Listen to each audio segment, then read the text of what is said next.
Ok, on est bon. Donc, mise à jour du portfolio public aujourd'hui. Aujourd'hui, on a deux choses très importantes dont on doit parler. On a parlé de Pfizer. Il s'est passé quelque chose la semaine dernière qui nous met un peu à mal au niveau du portfolio public. Et deuxième chose, il y a eu une faiblesse dans le marché la semaine dernière dont j'en ai profité pour vous rappeler de la liste de toutes les actions que je vous ai dit que c'était mon top 10 d'actions que j'aimerais acheter au cours des prochaines années. Il y a eu une faiblesse dans le marché et j'ai profité pour ajouter certaines positions dans le portfolio public. Et je vous dirai quoi. C'est parti. Donc, commençons par le portfolio. Où est-ce qu'on en est aujourd'hui? Pour vous rappeler, on était à presque 4000. On était à 4000 de plus-value latente. Aujourd'hui, on est à 1400. On a 1400 de plus-value latente aujourd'hui. Qu'est-ce qui s'est passé?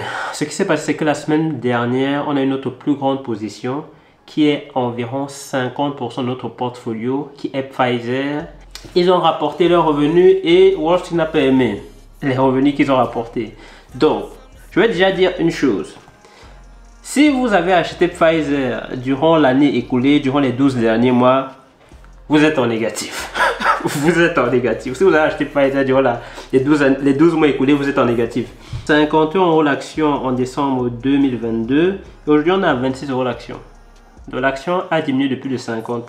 Et c'est le moment de paniquer, à voir. Si on regarde l'action Pfizer aujourd'hui, elle est à 26 € l'action.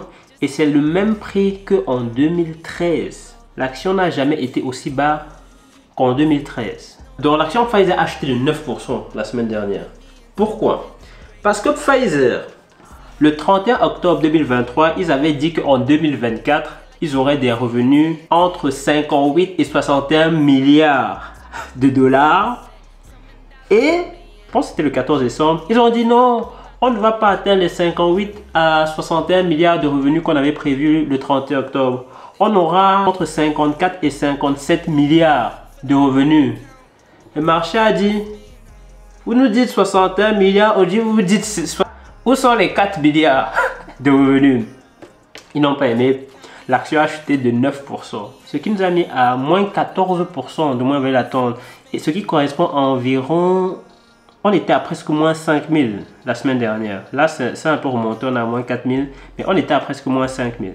La question c'est, on a Pfizer qui chute depuis plus d'un an. Qu'est-ce qu'on va faire? Qu'est-ce qu'on va faire par rapport à cette action-là? Est-ce qu'on profite de la chute du prix pour continuer à acheter?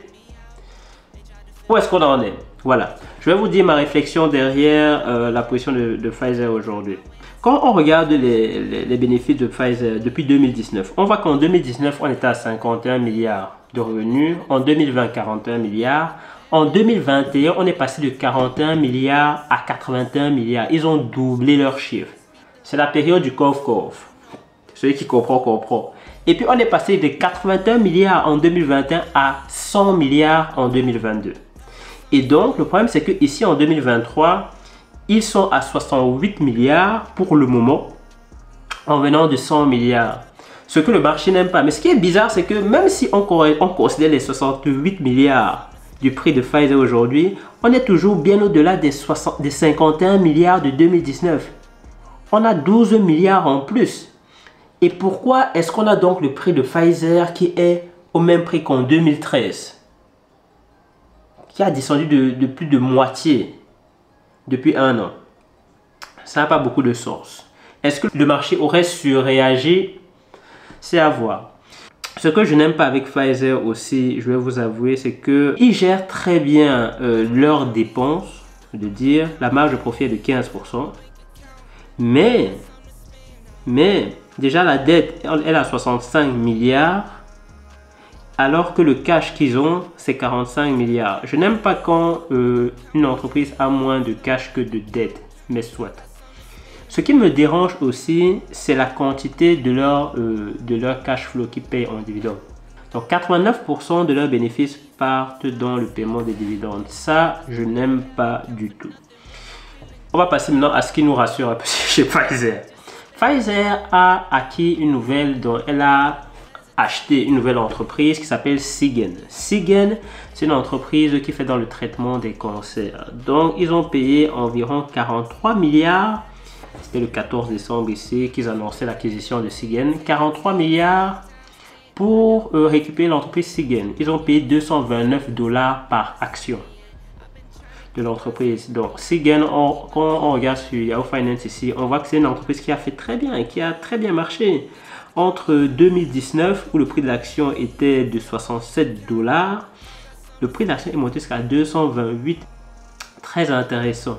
Et donc, ces bénéfices de Seagen vont venir rentrer dans les bénéfices de Pfizer pour augmenter les revenus de Pfizer chaque année. Donc ça, c'est quelque chose de rassurant. Ok, autre chose de rassurant, c'est que Pfizer a annoncé une augmentation de leurs dividendes. Donc, vous voyez ici. The Pfizer announced today that this board of directors declared an increase in the quarterly cash dividend. Ils ont annoncé une augmentation dans leur dividende, donc ils paient 3 fois par an. Donc ils paient un dividende qui divise par 3 et ils payent en 3 fois chaque année. Et ce qui est rassurant aussi, c'est qu'ils disent que ce dividende correspond au 341e dividende payé de manière consécutive sans arrêt chaque année par Pfizer. Je vous avoue qu'avec, je sais pas, 25 000 € en actions Pfizer, ça fait quand même plaisir de savoir que les dividendes vont continuer à tomber, quoi qu'il arrive, et qu'on pourra toucher ces dividendes-là. Bon, ça nous rassure aussi. Ce qui m'intéresse aussi, c'est que je suis allé voir quelles sont les plus grandes entreprises pharmaceutiques. Et Pfizer numéro 1. Donc ça, c'est par rapport aux revenus. En 2022, Pfizer est la première entreprise pharmaceutique avec 100 milliards de revenus. Après, il y a Johnson & Johnson qui sont à 94 milliards. Ensuite, il y a Roche qui sont à 63 milliards. Ensuite, il y a Merck qui sont à 60 milliards. Ensuite, il y a AbbVie qui est à 58 milliards.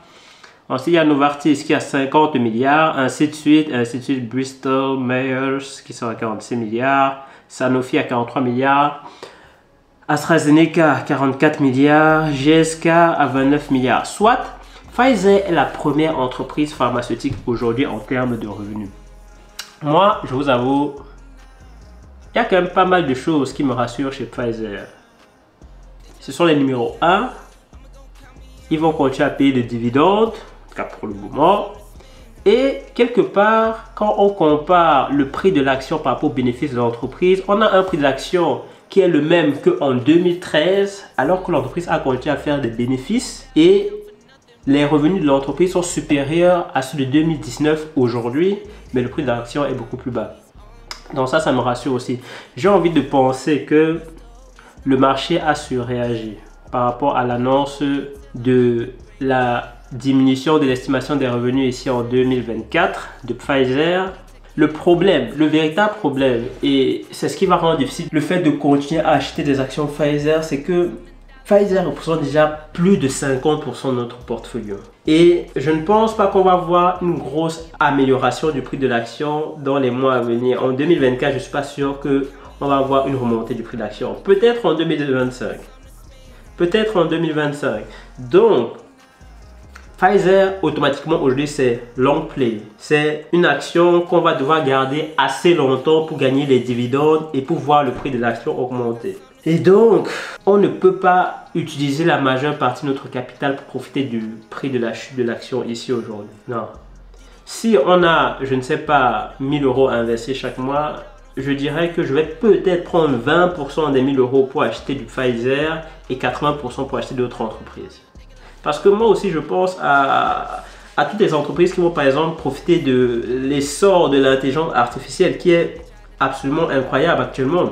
Je préfère utiliser une partie du capital pour acheter des parts dans ces entreprises-là aussi. Donc, Pfizer, un très bonne action long terme pour le moment par rapport à ce qu'on voit comme chiffre ici. Mais sur le court terme, non. Et vu la part importante du portfolio qu'ils ont aujourd'hui, on va plutôt essayer d'allouer une minime partie du capital pour rééquilibrer un peu les proportions du portfolio. Et on va voir ce que ça donnait dans le futur. Donc ça c'était pour Pfizer. Donc, qu'est-ce qu'on a acheté la semaine qui vient de s'écouler? Dans la semaine qui vient de s'écouler, on a reçu 24 € de dividendes d'ExxonMobil. Ça, c'est une chose. On a acheté le 14 décembre 53 € d'actions Amazon.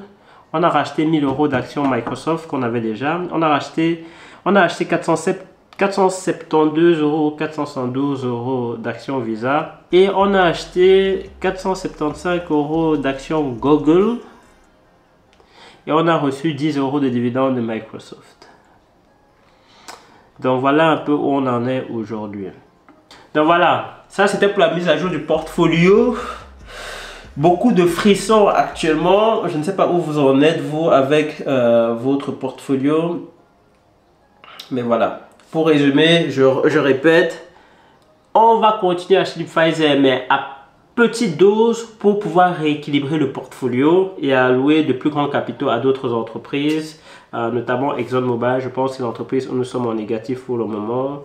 Et we'll get to the top together. Bye bye. They tried to count me out. I'ma go count me in. Fill up my bank account.